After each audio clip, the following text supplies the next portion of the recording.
Daug kartų įskaudino ir vis dar skaudina, tad negaliu susitaikyti su tuo, pas mane beveik visos destruktyvios mintys yra.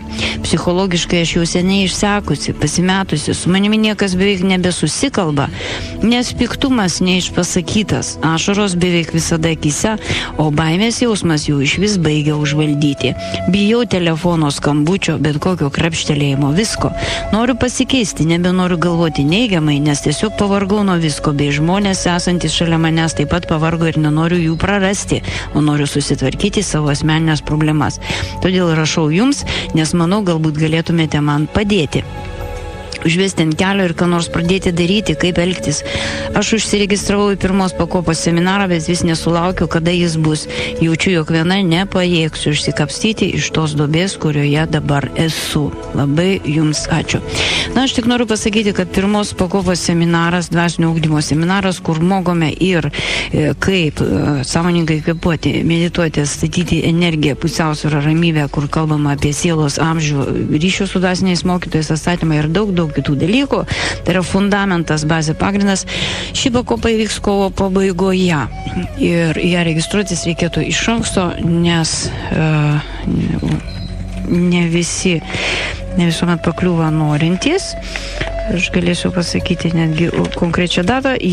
Reiškia, jis turėtų būti kovo 23, 24, 25 dienomis. Jūs galite tą informaciją rasti mūsų elektroninėje svetainėje, kurios adresas yra www.dharma.lt.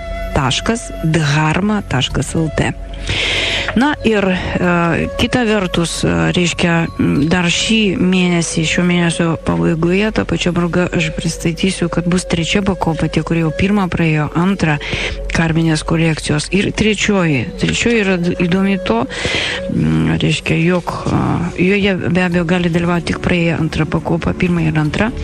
Joje bus dirbama su kosminiais spinduliais, jų jėgos atpažinimų struktūrose, kokios vedančios yra kosminiai spinduliai. Bus dirbama su pasaulio krypčių, reiškia, energija bei išmintimi, kaip transformuoti savyje silpnybės, kurios yra susijusios su pasaulio kryptimis, į pasaulio krypčių nešamas jėgas ir išmintį, kaip atpažinti savo bazinę vedančią kryptį ir taip toliau. Na ir dar daug dalykų trečioje pakopoje, reiškia, taip pat kaip prisilietimas, atpažinimas archetipinių tiesos ir melo energijų, laisvės ir vergystės energijų, kas neša tavo gyvenime laisvės ar vergystės energijas, tiesos arba melo, kokia knyga, pavyzdžiui, kas jie spinduliuoja, skamba. Na, daug ten yra dalykų visokių, tai yra jau pažengusiems labiau po antros pakopos vystymui savo gebėjimo. Taigi, galimybės tobulėti yra, bet vis dėlto, kągi aš galėčiau pasakyti šiai moteriai. Žinot, kartais aš savo mintyse, kartais pavadinu tokius žmonės falšyvais, po to pati pykstu. Kodėl? Nu, todėl, kad tai susivok galų gale, reiškia, kaip dabar yra, tu kalbė apie save, demonstruoji savo silpnybės ir po to sakai, kad nori tobulėti. Aš niekinu žmonės, ypač vyrus, smerkiu ir manau, jog nėra nei vieno gero ir padaraus vyro. Tai kas čia dabar? Tu dabar grožiesi, tu man demonstruoji, kad tu niekini vyrus, kad nuo tavęs visiškai nepriklauso, ar tu leidi savo niekinti ar ne. Man tai atrodo spekulacija kažkokia. Į ką čia tai nepadorų galų gale. Tai jeigu tu juos niekini, kodėl tu nori, kad jie, reiškia, jaustų tau pagarbą arba meilę, jie tave skaudina ir tada tu juos niekini. Štai taip sukasi tamsios neigiamos karmos ratas, tai sustabdyk jį. Neišeisi iš to rato niekaip, kaip nesustabdžius tą inerciją, reikia išdrįsti, pasakyti savo, aš stabdau tą paniką, aš stabdau nuoskaudą, aš suteikiu rezervą avansą iš naujo pasauliui. Tai čia gerumo truputį reikia. Jeigu nesi geras žmogus, kodėl nori sutikti gerų žmonės, jie turi visą laiką avansų tau duoti. Tu atsineši visas šitas savo mintis, šitą dėžę prikrautą, reiškia panikos, baimių ir viso kito į mano seminarą ir padaryk iš manęs kažką nuostabaus ir gražaus, nieko neišeis, brangioji. Neikit pas mane į seminarą su panika žmonėms. Neikit, pradžioj pakeiskit ją bent jau į neutralumą, kad aš bent jau pasistengsiu neniekinti, aš bent jau pasistengsiu visom jėgom juos mylėti, nes manau, kad tai yra prasminga. Tai priklauso nuo jūsų. Nuo mūsų priklauso mūsų mintis. Ar bent jau pasakykit savo, aš stengiuosi neniekinti, aš stengiuosi, kad manyje nebūtų neapykantos po galais. Tai kaip čia dabar? Jokios atsakomybės už tai, ką jauti? Tai pradėkite nuo to, kad jūs bent jau netoleruosite savo destrukcijos. Tai irgi yra pasiruošimas seminarui. Žinot, jūs veržėtės į mano seminarą, nesulaukėt, kada jis įvyks, o gal reikia jam pasiruošti, jūs nepagalvojate. Žmonės man rašo kartais, aš ruošiausi 2-3 metus atvažiuoti pas jūs į seminarą. Aš suprantu juos, aš taip pat ruošiausi seminarams. Aš ruošiausi labai daug, kol pradėjau juos vesti, kad turėčiau teisę išdrįsti, prisiliesti prie žmonių. Ir nevežkite viso šito šlamšto, nes panieka žmonėms, aš manau, tai neteisėtas. Jeigu jūs važiuojate tobulėti, tai susivokite, kad vis dėlto bent jau jūs turėtumėte sutramdyti savyje niekinantį žmogų, siuntantį žmogų. Pasiruoškite tam, išgryninkite savo sielą. Ir atvažiuokite. Žmonės dirbdami grupėje visų pirma turi jausti pagarbą vienas kitam, o ne paniką. Jie turi bent jau jaustis neutraliai vienas kito atžvilgiu, tik tada bus saugus. O kaipgi kitaip?